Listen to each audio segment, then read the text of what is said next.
Have you ever wondered how someone would break free from a predestined fate? In this novel, Nova is exactly in such a dilemma. Her three guardians seem to conceal huge secrets about her origin. Her pursuit of the truth might trigger an unprecedented storm. Meanwhile, her emotional entanglement with the three male leads is heating up. Will they stand firm in their positions amid the storm? Chapter 25 Nova. The vows you took the moment you became our fellow heir. Cassian stammered out quickly, his serious demeanor cracking as he glared at his smirking friend. The vows we all took at the beginning of our lives. I felt my rebellious nature flaring up, frustration bubbling beneath the surface. I don't remember agreeing to any vows when I was dragged here. I growled out, my voice laced with defiance, and that would have been a pretty big detail to miss. Don't you think? Phoenix, with his characteristic dry humor, interjected, a small smile curving at his lip. Metaphoric vows, he explained, his tone somewhat serious. The vows that are implemented on all the heirs the moment they're born. What the fuck? My mouth dropped open, my outspoken nature taking over. What vows? Atlas, his smugness practically radiating off him, replied with the biggest and most self-satisfied smile I'd ever seen. The ones you have to follow, he said, clearly enjoying my confusion. The ones you're bound to. I felt my frustration mounting, my confrontational side emerging. I thought I didn't have to follow those rules. You aren't following the engagement rules, Phoenix clarified, his lips twitching with amusement. But you have to follow all the other heir rules. Nobody told me about this. I growled, my voice rising with indignation. What are the other rules? All three of them shook their heads, wide smiles gracing their faces, which only served to irritate me further. Explain these rules, I demanded, frustration lining my tone. Just exactly how many are there? Not many, Atlas said, that infuriating grin still plastered on his face.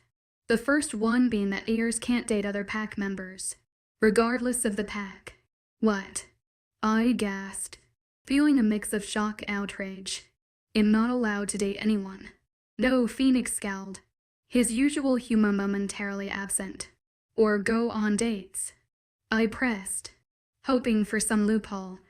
Nope, Atlas grinned, clearly reveling in my discomfort. With us, forever. Hell no. I reared my head back in shock, turning to the other two. You're telling me you three never dated anyone?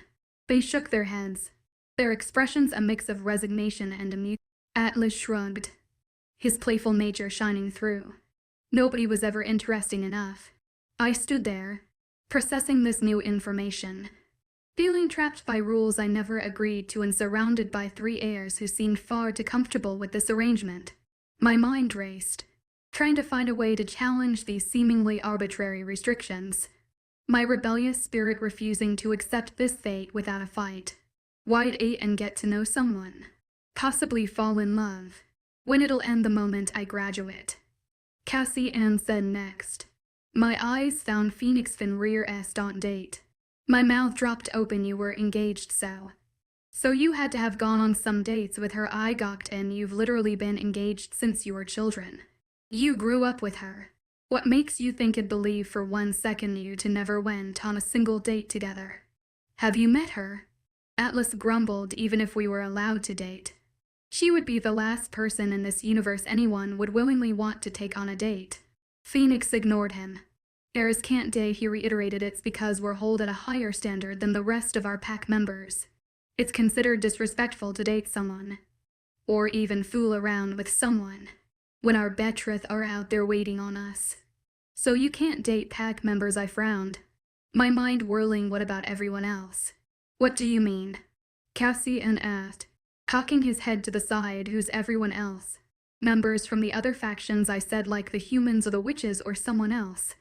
All three of them blinked at me for a second before bursting out in laugh. Holy shit.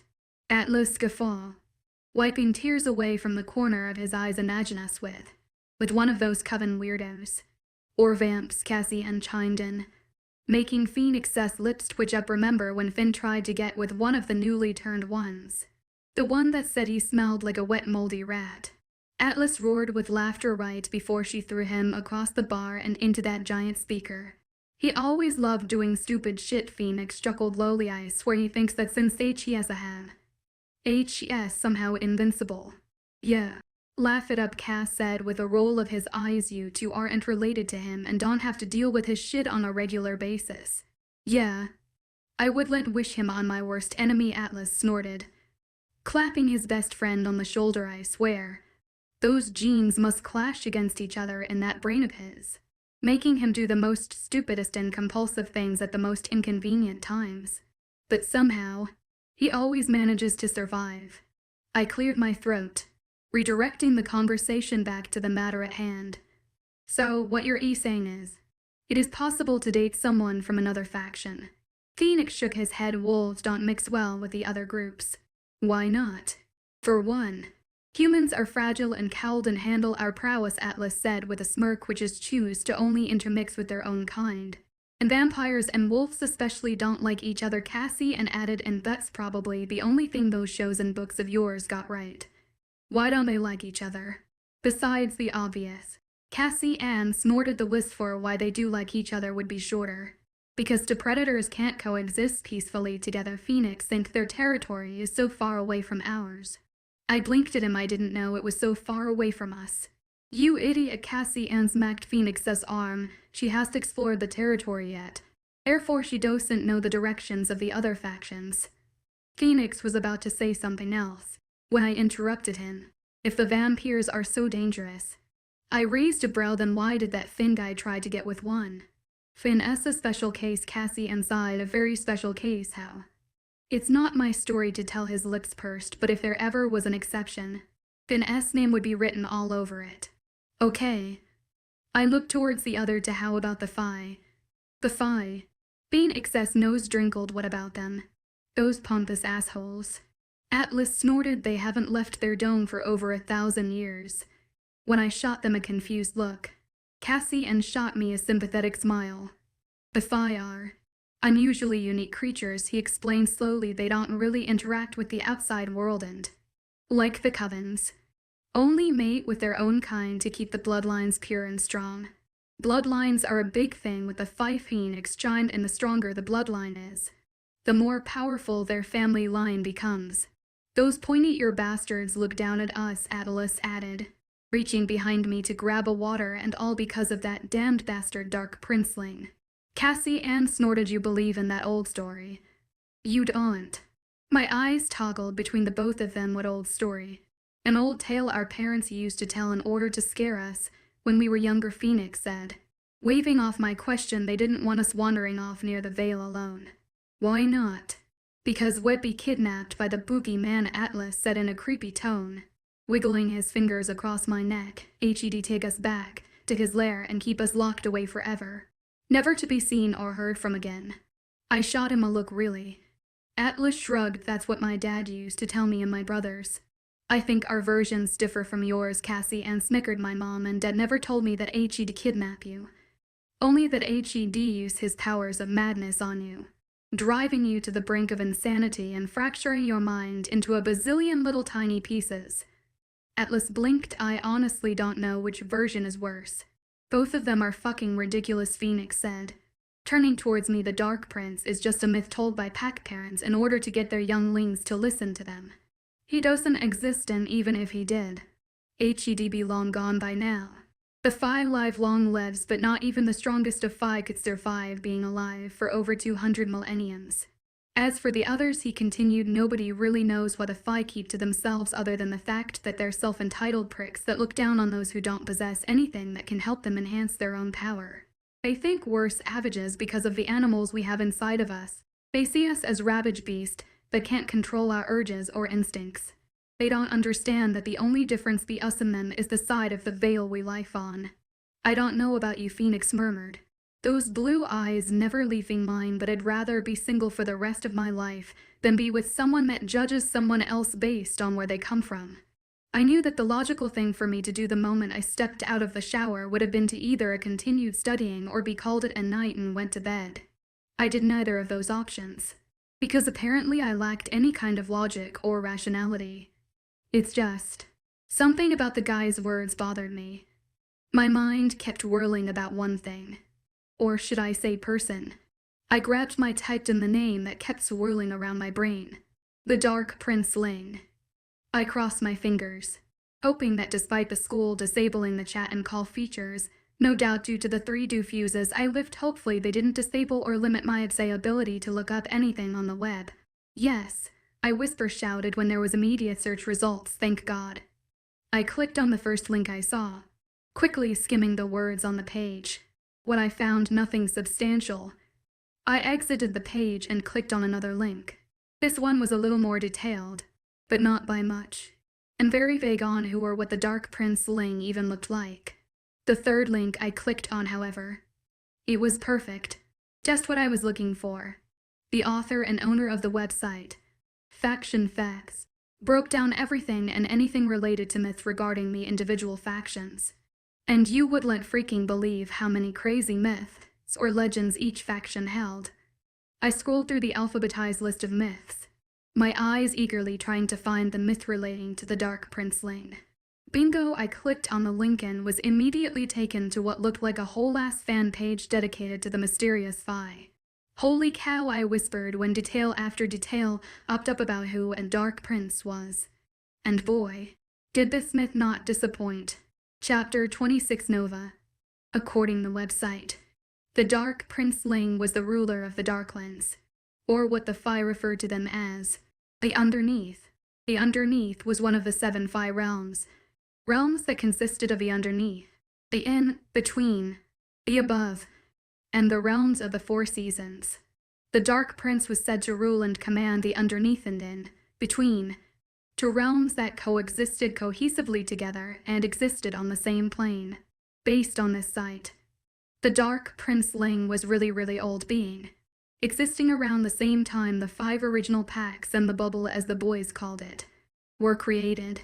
According to this author, the Equinox Sokka, the bubble was created when the leaders of the seasons declared war on the Dark Prince Ling and his acolytes for an undisclosed reason. The 4 rulers of each season used their powers to form the dome that cuts off the Light Phi, those who derive from the realm of the 4 seasons, from those who live in the Darklands. The Darklanders were considered outcasts by the rest of the Phi and because of that, burst into a life of exiles. A desolate existence, if you'd ask me, because according to this website, these once extroverted and happy Phi turned into savages from the banishment and loneliness. I scrolled lower and my breath caught in my throat at the few sketches some people are able to capture of the elusive Dark Prince. It was a side portrait, barely showing any recognizable features that I doubt I would remember if were to see another drawing of him again. But somehow it had my heart beating slightly faster. From what I could tell, that man was fine in his day, with a slight smirk lifting the corner of his mouth and a gleaming mixture of mischief and severity in his gaze that the artist somehow managed to capture in this drawing. A knock on my door startled me so bad that I nearly jumped 10 feet up in the air. I slammed my tablet closed, grabbing the cotton robe from the end of my bed and wrapping it tightly around me before cracking open my door. What is it? I'm just letting you know that Phoenix will be accompanying you tomorrow to Coach's class.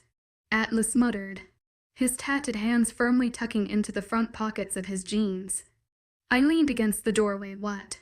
Coach banned you already? He let out a small chuckle. How do you know? It was kind of obvious. My lips twitched. Why didn't you let me know in the morning? Truthfully, I nodded. Of course. I wanted to apologize for being a dick earlier, he muttered. Amber eyes downcast and so on Atlas, like of him that my smile softened at the gesture. I was acting shitty and it was so unlike. It wasn't like you at all. My snort of laughter cut him off. And you're not truly sorry for what you said. You're only sorry for how you said it to me. What makes you say that? In the little time we've known each other, I've studied each and every one of y'all's quirks, mannerism, likes, dislikes, and even eating habits. I cocked my brown as not the time to pretend to be bashful, Lobo. It isn't becoming of you. He stared at me for a long moment before a wide grin spread across his face, wiping away the bashfulness and replacing it with a smugness I've ever seen someone else wear so well. "I'm not sorry," he said. "You're right about that. But what I am sorry for is for the way I've talked to you. For that. I'm sorry about being a dick." I thought it over. Apology accepted. "I'm forgiven." He froze just like that. "Sure. Wait." He held up his hands. "Am I real forgiven, or is this one of those girl tricks where she says she forgives the guy, but is still really upset with him?" "Sure means sure," I shrugged, my lips twitching in amusement. "Take it however you like." He groaned, dropping his head back. "This is exactly what my brother warned me about." I grinned. "Whatever do you mean?" "His mate does the same thing." Alice rolled his eyes. "She says she fine one moment, but the next, just all mad and snapping at him." "Well, what did he do?" I laughed because you Lobo boys are annoying as hell and quick to get on someone's nerves. He shook his head in contemplation, humming softly to himself. Okay.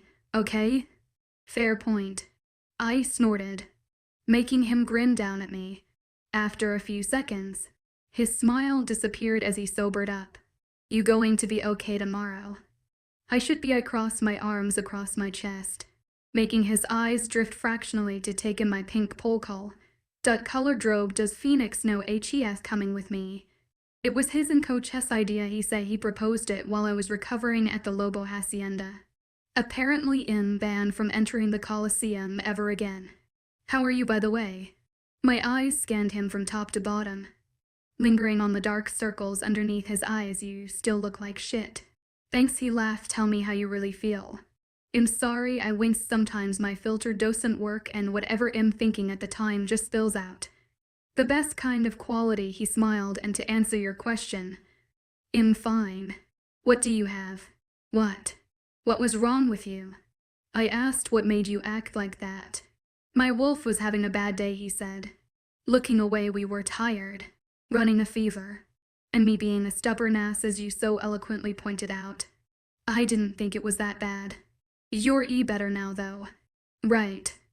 I cowled and keep the concerned tone out of my voice. "Even if I tried, they prescribed you medicine or something." I paused. Wait.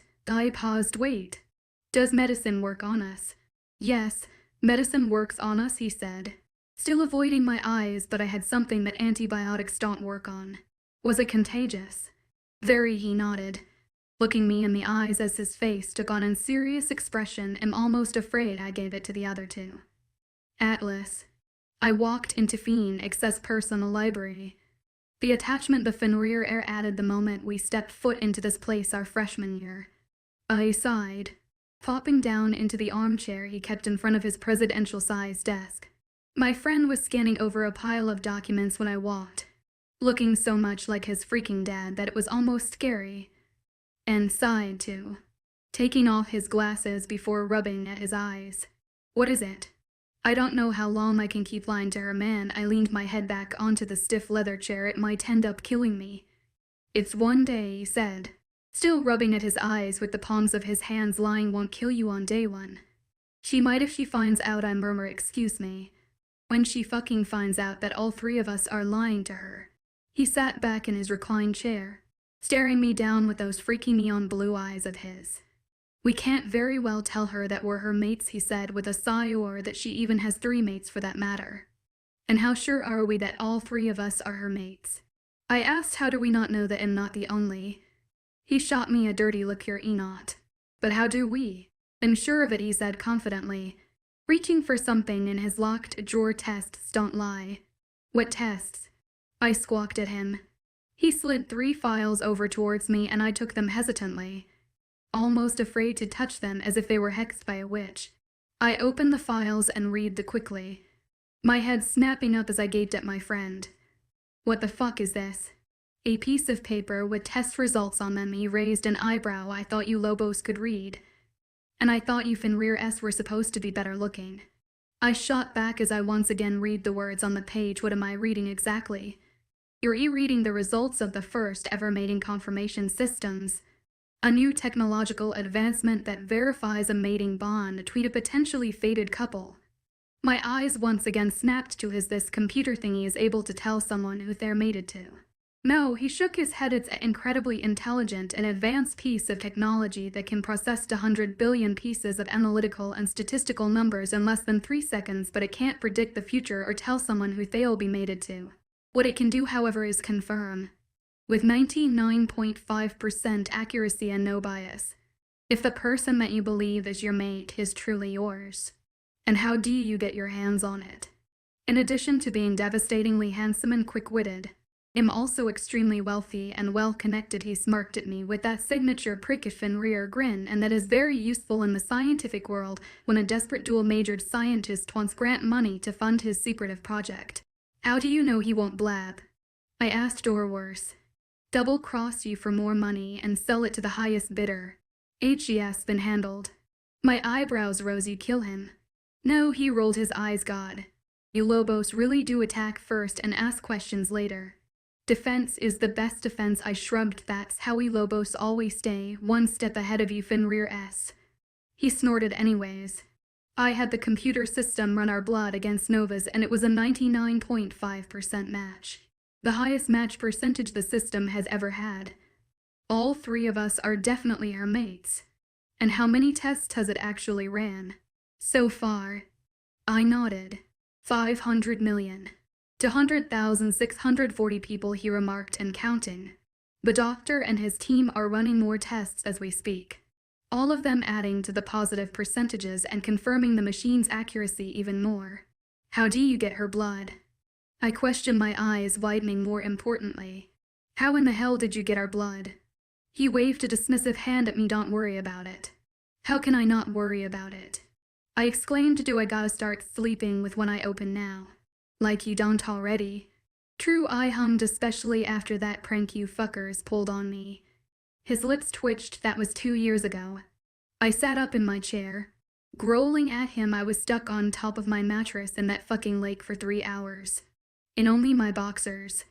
Do you know how cold it was? Fuck no, he snorted, and I'm glad I never had to find out. Fuck you. He blew me a kiss. Love you to sweets. Can we get back to the problem at hand? I growled. How are we supposed to handle the Nova situation? Easy, he said smoothly. We do what we do best. And what would that be? Deny and hope for the best. He winced. And hope for the absolute best possible for the area when the time comes for her to find out that she's ours. Chapter 27. Finn like Os Cassian's cousin POV 1 year ago. Whatever you do, you will not embarrass me, my cousin, and Alpha Air growled into my ear, gripping the scruff of my ear tightly. This is a very important meeting, and if you fuck it up, I will murder you in your sleep. I shot him my cheesiest grin. I don't think our moms would appreciate your homicidal tendencies towards me at the moment. I swear to God, he growled at me, pinching the skin at my neck. I don't care if our moms are sisters. Ruin this for me, and I will disown you the moment we get back home. Okay. I held up both hands. Geez.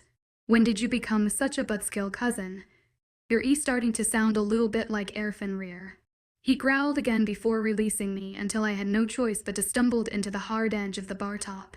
His Baden third shot me small sympathetic looks before voiding their face of any emotion and following behind their Alpha Air. Oh, how I did not envy those 3 of their jobs. Internally wincing at the responsibility and sacrifice they have to give up every single day of their lives.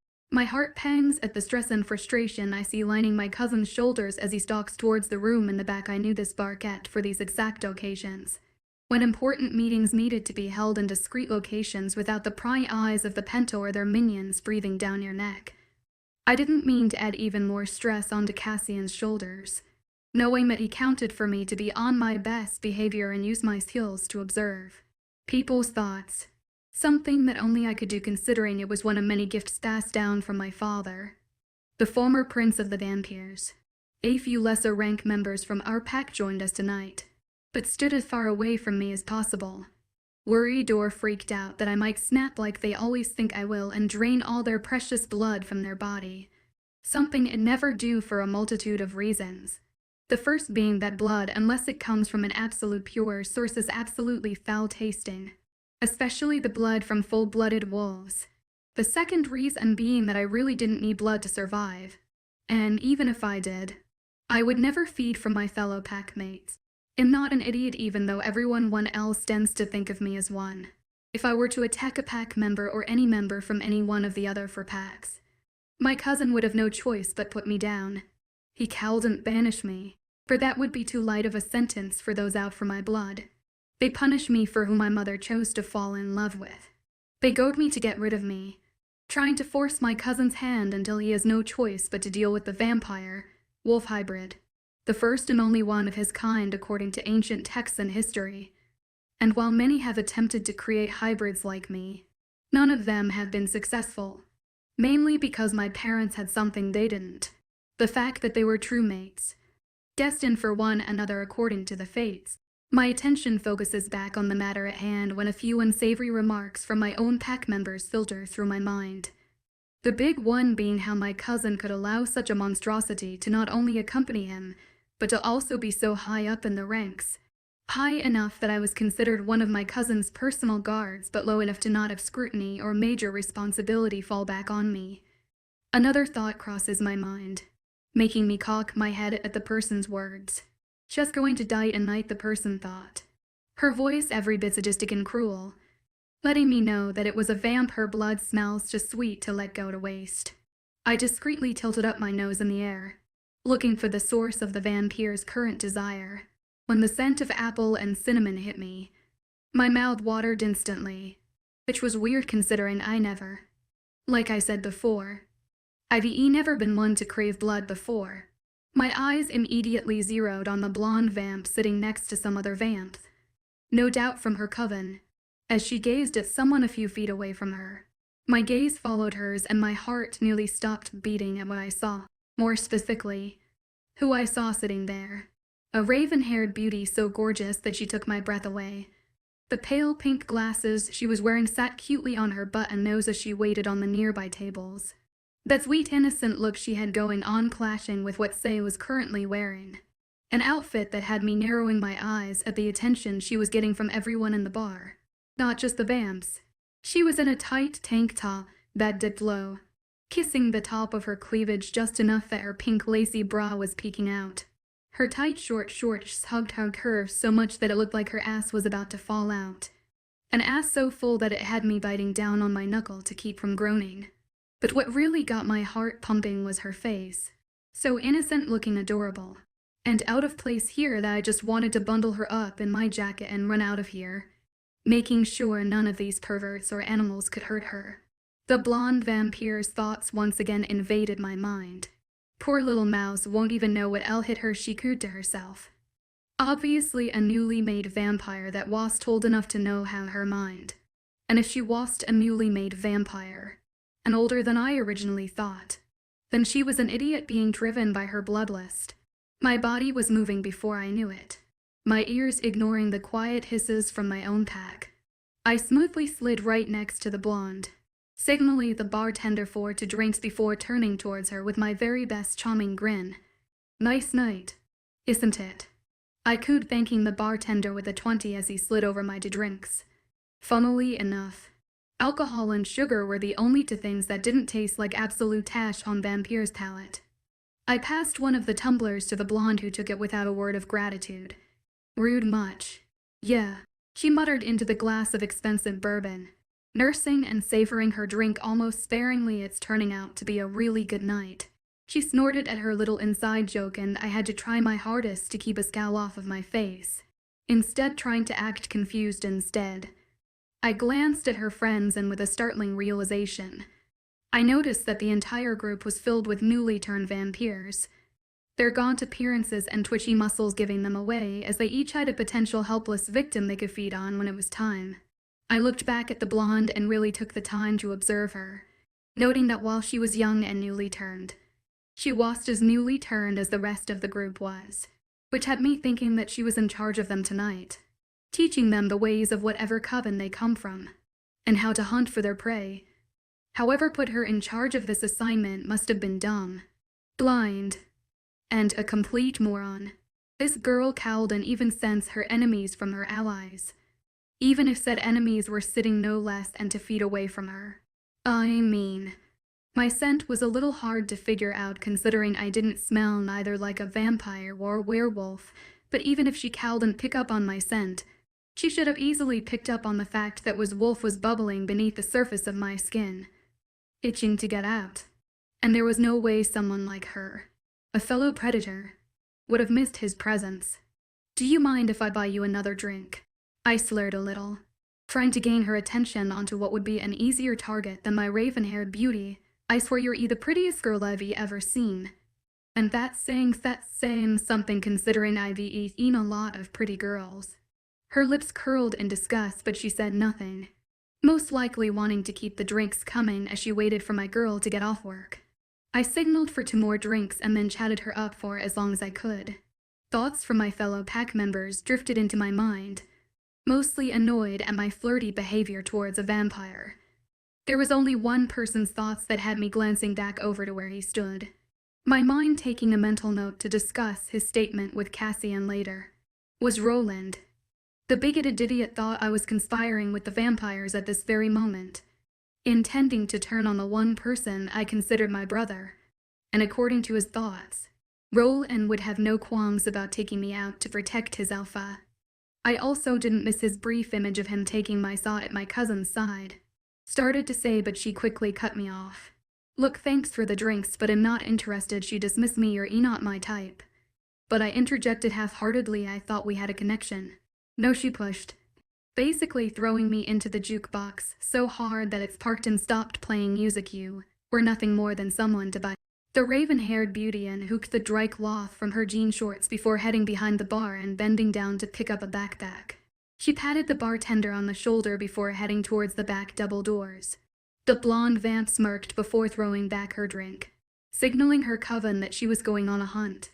I waited a beat or two, my heart beating in anticipation, before leaning forward to ask, in the very best drunk voice I had, where the bathroom was. When he pointed in the direction of the double doors, I nearly smiled. It's showtime. Chapter 28. Finn Cassian's cousin. I slammed open the back door, turning my nose up in the air and taking a deep breath, knowing that the next couple of moments were about to get ugly. I turned, scowling when I saw the blonde vampy following the gorgeous beauty as she walked through the dark alleyway, humming happily as she listened to her music. This girl was going to be the death of me, and I didn't even know her name. The vamp's posture tensed in by the way her body was tightly coiled. I knew she was about to attack, before she could even take a step further. I acted fast, clamping a hand around her mouth and dragging her back into the shadows. With a smile, I watched my ebony-haired beauty stride happily out of the alleyway and towards the roadside walk, disappearing from my sight. I have a feeling it won't be the last time we see each other. With that final, though, I threw the snarling vampire in my grasp into the side of the brick wall, watching in satisfaction as she slumped next to the dirty trash can. "What the fuck?" she gasped out in pain. "What?" "Hello again," I said, my smile downright predatory as I looked down at her. Her head snapped up at equal parts shock and anger. "You," she snapped. "What the hell are you?" "What did you—" I feigned surprise. "Why? I didn't do anything except save you from making a grave mistake." She stood, dusting herself off in anger. "You cost me my dinner." "I cost you nothing," I said, my own anger rising. "In fact, I saved your life. One would think you'd be a little more grateful." "I did nothing wrong," she snapped. "The fact that you don't realize what you've done is telling enough. It scared you're a fledgling. Aren't you? I'm a lieutenant."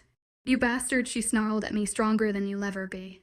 I smiled. "How disappointing your cub must be if they have such a sad excuse for a lieutenant. I'm surprised they have you training the new generation of fledglings. I wonder how many will die before the week's end." "My guess, all of them." "You prick," she snarled, rushing towards me at high speed. "They'll kill you."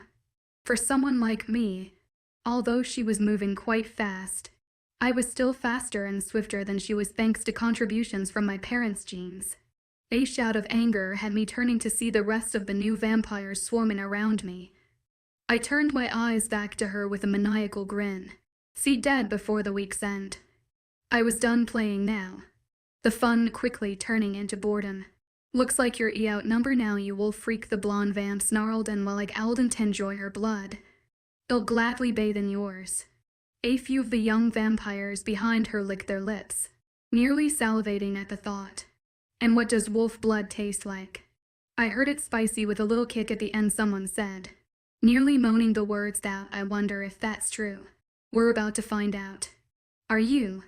I cocked my eyebrow. Well, come on then. If you want a taste of my blood, then you're gonna have to work for it. They attacked all at once.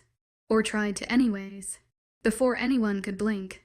I had 6 hearts in my hands, watching as the 6 vampires which the hearts belonged to looked down at the gaping holes in their chests before dropping dead on the dirty alleyway floor, their bodies immediately turning a sickly gray before dissipating into ash. I turned back to the blonde, locking eyes with her as I licked a trail of blood that was dripping down the side of my wrist. I made a face bitter, just like I thought you'd debauch me. The blonde took a step back in shock, tripping over her own feet as she tried to get away from me. Vampire deception. I dwight Mason and EY Gwet, as an undocumented changeling, and forced to cause as a low-level witch. Are you? She stuttered as she took in both my fangs and different-colored eyes. One a brilliant glowing light jade color and the other one completely solid black. In the best of both worlds, I grinned at her, my fangs lengthening into lethal lengths, half wolf, half vampire. Her eyes wide and impossible. Nothing's impossible, I said, gesturing towards myself as proved by my very existence here, standing in front of you. Before I could take a step towards her direction, and the pathetic excuse she calls an afterlife, a dark figure blurred past me.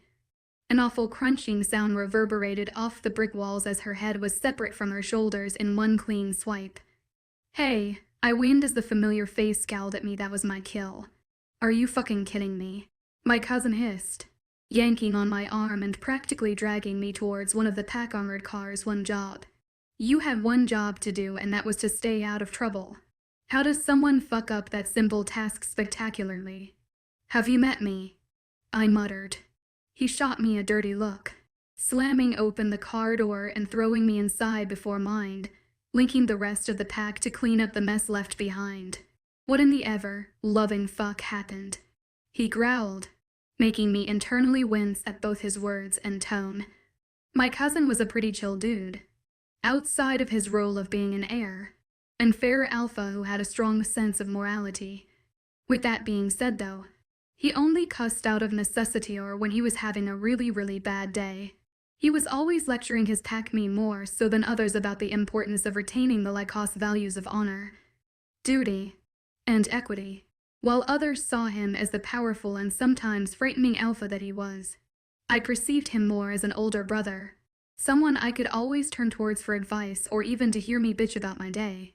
And as much as I hated to admit it, he saved my ass more than a handful of times throughout our years growing up. He made it possible for me to join his pack, something that was unheard of for someone like me, for someone who came from the same parent as Shy did. He protected me from bullies when we were younger, those who would do anything in their power to rid me from this earth, and even gave me the opportunity to rise through the Lycos pack ranks and earn my spot as one of his guardsmen. He aided my parents in my craving management. When some particular tastes arose when I turned 14, I owed him everything, even though he expected nothing in return. And while I was sorry I killed those vampires tonight, I was sorry that I caused him another added stress. They were going to kill an innocent, I explained softly. She didn't deserve to die such a brutal death. This isn't our territory, Finca said softly, pinching the bridge of his nose. We don't get to decide who lives or dies on this side of the border. The faction accords of 1801 state that there shall be no killing of any kind or of any creature on neutral ground. That idiotic vamp was going to break the accord. The bar itself was constructed in a way where everything inside of it was considered neutral ground, he said, turning towards me with sympathy in his eye. Those conniving bastards knew what they were doing when they built that bar. Anything outside of that bar is considered dory and fair game. I hissed, what are vamps doing in wolf territory anyways? The owner of the bar has a vampire mistress, he said, and my eyebrows rose so far. You know, some wolves like to occasionally intermingle with their enemies. Not many, I pointed out. No one nowadays from either factions wants to risk bloodlines getting polluted. He shrugged. It's not like they can pollute much, he said as an afterthought, you know. Genetics and all. My eyebrows raised higher and he laughed. Oops, he snickered. That familiarity of my cousin. Not my alpha heir. Coming into play, I forgot. Yeah, I rolled my eyes, laugh it up at my expense. It's not like I have feelings or anything. You make it so easy, cousin, he grinned before sighing. The smile so similar to mine that it was no wonder why people used to ask if we were twins. Laszlo's going to be so pissed when he finds out I murdered his mistress, that fledgling. You knew who she was. My eyes wide, and you still killed her. She was attacking one of my pack members, he shrugged. Died on take to kind to someone harming one of my own. Especially someone who shares the same blood as me. Shit. This sentimental motherfucker was about to make me cry.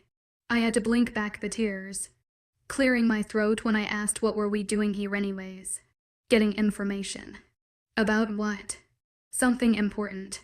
I raised an eyebrow. You really not going to tell me? Pen to business, he shook his head. Sorry, baby cousin. But you don't have high enough clearance. I pouted. How is it that you trust me to read others' minds but won't trust me enough with whatever information you got from this Laszlo guy? Speaking of, he redirected the conversation smoothly. What did you hear? I sighed. Beyond the usual stuff. He nodded. Besides roll and plotting to kill me when you're not looking. I rolled sarcastically. Nothing much on the mind front except for explicit musing and drunken thoughts. Nothing else. I shook my head. And you cowled and treed the thoughts from those in the other room with me now. Did you do what I asked? He said, you know, before your little massacre. I didn't. I cowled and hear a thing. I said, not even for Matteo or Rowan. I thought so, he sighed. Laszlo must have had the room reinforced with magic. Can he do that? I asked. First a vamp mistress and then a witch on the payroll. HES already being dealt with. Cassie and waved a hand. Lobo will be dealing with him as soon as HES of no use to us any longer. And when will he no longer be of use to us? When he gives us what we want. And what is it that we want? And addresses. Chapter 29. Phoenix. Go ahead and ask whatever it is you want to ask, I sighed. I'd the most infuriatingly gorgeous woman I've ever come across. Your stare is quite unnerving. She glanced awake, quickly. A blush erupting across her beautiful face as she digested my words. I was staring at you, know. I raised a brow. Then what do you call it when someone doesn't stop looking at someone or something else for an extended period of time? Ashit, she muttered softly before sighing. Why are you coming with me today? I thought Atlas already explained. He did, she said quickly, but what I want to know is why you volunteered. He said that this whole thing was both yours and the coach's idea. Which I find hard to believe since I thought you two hated each other. An unintentional snarl overcame my face at the mention of that Ashit's name. I had reasons why I hated Coach Calhoun, and it had nothing to do with preposterous rumors floating around about why that may be.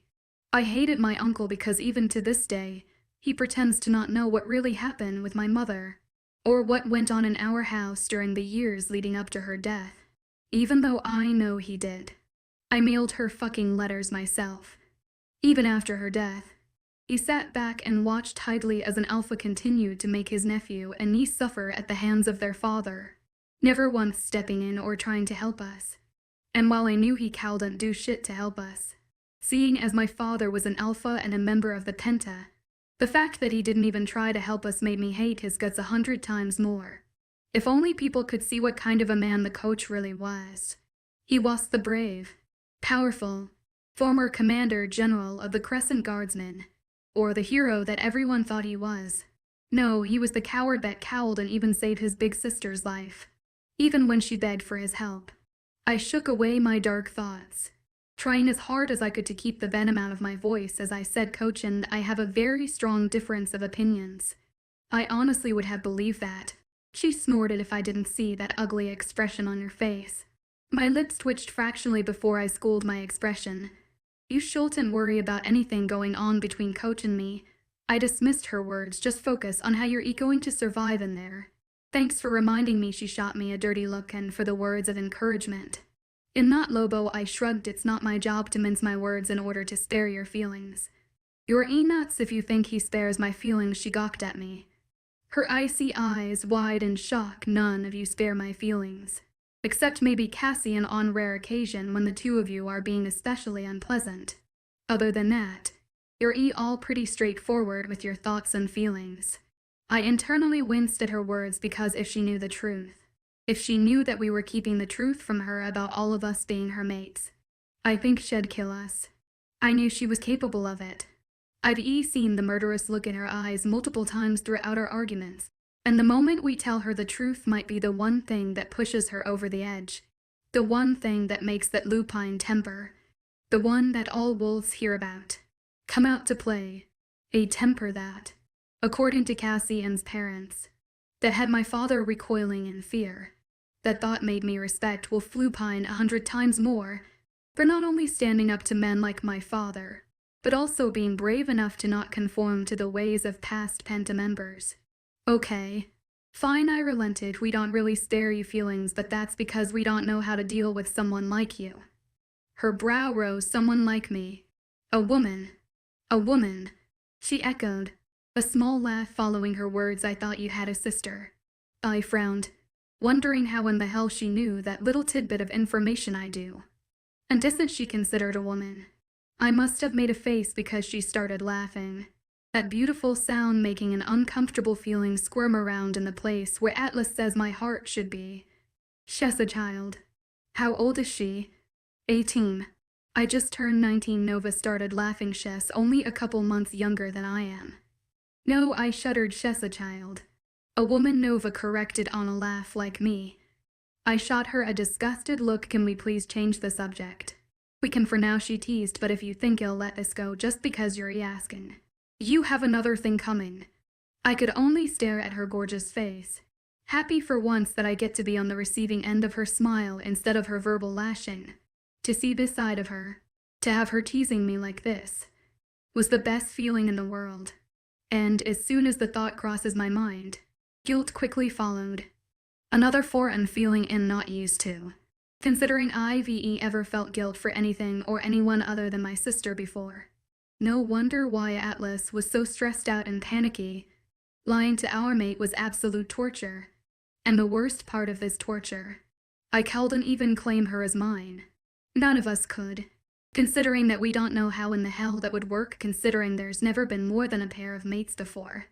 She was about to say something else when a throat cleared from behind us.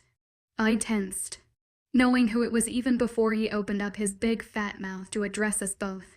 Lupine. Go get ready, his barge gruffly. We're picking up where we left off from before. Nova nodded, saluting him with 2 fingers as she faced the Coliseum entrance. She only managed to take a half step forward before pausing, glancing over her shoulder at me in question. I nodded towards the pretentious structure my ancestors insisted our surname be branded onto. When she was out of sight, I turned to the stoic man behind me. What is it? I snapped, avoiding the eyes that looked so much like my mother's that it physically hurt to look at them. What do you want? We won't have the same issue that I had with Lobo. Correct, he said, his voice devoid of emotion. I would hate to have to report that another student was injured due to a current Alpha Heir's negligence. There will be no issues where I'm concerned, I said in a controlled voice. Even though the last thing I wanted to do was be in control where he was concerned, as long as you do your job and teach these students skills they actually need. He took a menacing step forward. I mean, it would have been menacing if he was 6 feet shorter than I was. What does that mean? Calm down, I said with a roll of my eyes. Dismissing his words. Wouldn't want your blood pressure to shoot up now. Would we? He ignored my words. I teach those younglings everything they need to know. I raised a brow. And what do you call that bullshit you were teaching the day of Lobos' attack? He gritted his teeth. It was a necessary lesson. Really? I mocked, turning around and heading towards the Coliseum, because from what Atlas shared, those pathetic moves were taught in grade school. It was. Save it, I walked away. It's not my business anyways. If you want to waste everyone's time doing trivial tasks, then be my guest. It'll make my job today that much more easier. I was almost out of sight when his voice rang out. Not everyone had the luxury of learning those maneuvers in grade school. I paused. What? His footsteps echoed from behind me. You have your reasons for acting the way you do, Alpha Heir, but do not question my teaching methods. I teach my students what they need to know in order to not only survive out there in the world, but also within these walls. What are you talking about? He faced me then. The fierce look in his eyes had me taking a step back.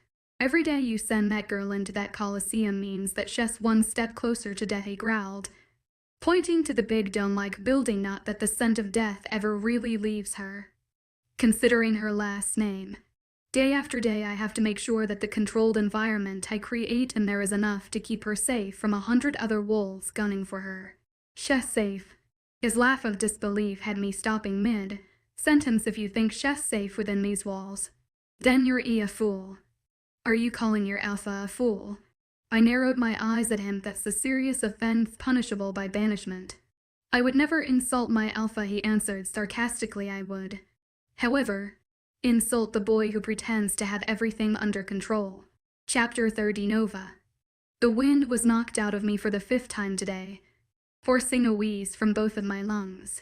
A familiar silhouette filled my vision, temporarily blocking the sun's rays from my vision. As Charlie's worried came into view. I'm so sorry, he winced, holding out his hand to me. I shouldn't have hit you that hard.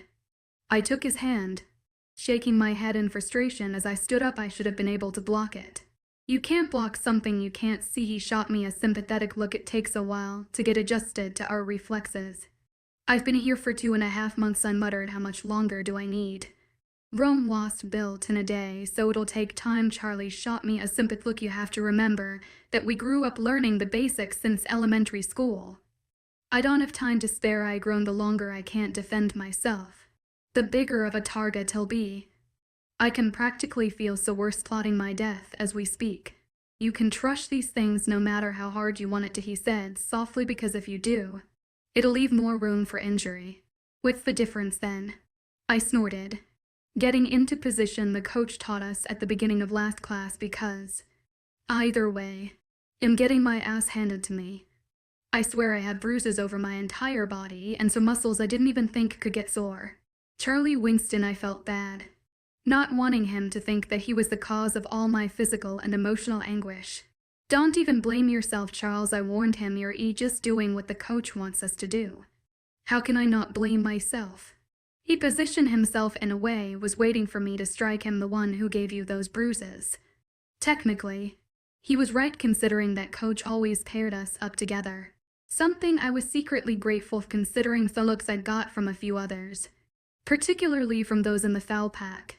In the class, he suddenly looked sick as his arms dropped to the side. Oh God, the Penta's gonna kill me. What? My own eyes wide. And why? Because I bruised the Lupine heir, he whispered, eyes wide in fright. I hurt the Last Lupine heir. Oh God. The heirs will come after me too when they find out what I did. I cowed and help it. I started laughing. He scowled at me. I'm glad the thought of my death is as hysterical to you. It's not, I snickered, but you're worrying for nothing. How would you know? He pouted, resuming his previous position. Firstly because, as you said, I'm the Last Lupine heir and they can't touch you. I won't allow it. I lunged for him, but he easily dodged my sneak attack. I growled in frustration, turning just in time to block his jab to my rib cage. He asked skeptically, you have that much pull already with the Penta and the other heirs? I shrugged, twirling out of his reach. His lunged for me. I have no idea how much pull I, or even my predecessors, had before me, I admitted, but what I do know is that they won't hurt you. His eyes softened. We've all heard stories of what a wonderful alpha heir and Penta member your father was. His words, although kind and appreciative, caused a pit to form in the base of my stomach. I've heard bits and pieces of the stories HES referring to about Wolf Lupine. Hell, I've seen accolades and awards he received when he went here.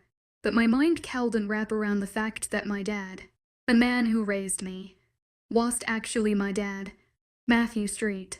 James was simply a kind-hearted doctor who fell in love with a sickly newborn orphan. A man who did everything he could to keep said newborn a part of his family and away from a broken system.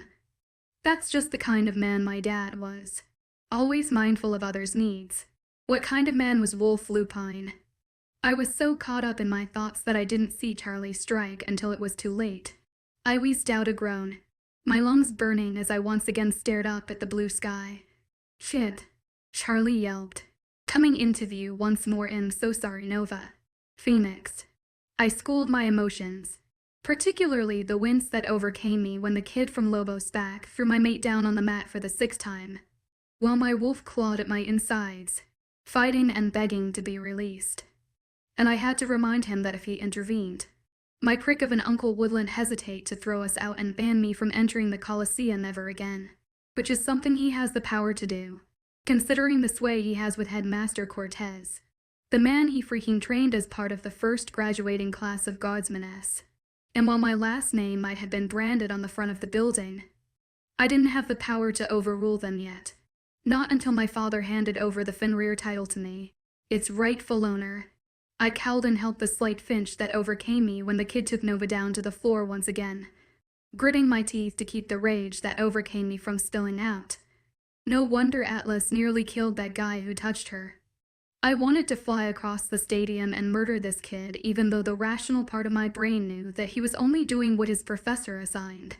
The kid was even pulling his punches and jabs, avoiding the areas I knew would cause the most damage to her body. Again, Calhoun barked over at Nova and the Kid Lupine. Stop flinching and anticipating the pain before he even makes a punch. Sorry, coach, she croaked out before taking the kid's outstretched hand and letting him haul her to his feet. Let's try this again. It was 11 by the time I made it back to the air house. Not even surprised in the least when I saw Atlas and Cass waiting for me in the living room. Where's Nova?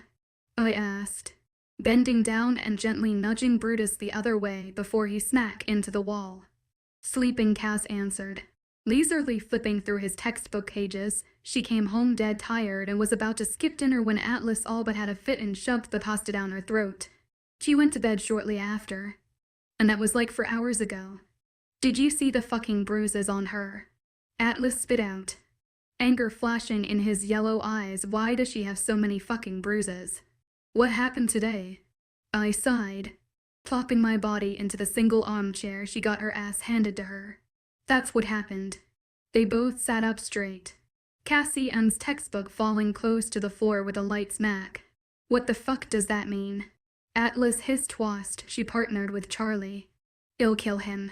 Why do you let anyone get that close to her? Did you want me to get kicked out of her class? I raised a brow because that's exactly what would have happened if I killed your pack member. Is she okay? Cassie Ann, always the mother hen, asked. She didn't mention anything to us over dinner. Why would she? Atlas countered, crossing his arms over his chest. That woman's more prideful than OL grumpy pants over here. It would have hurt her ego to admit that she was in pain. You think she needs some painkillers? He asked, gnawing on his lip. Or a visit to the school witch? No, Atlas growled. I'd want one of those hex-happy witches touching a single hair on her perfect head. Atlas' extreme hate for witches never made sense to me, considering that not only was his brother married to a wolf whose sister practiced the craft, but also because he knew how well we vetted and kept an eye on the witches who worked for us wolves.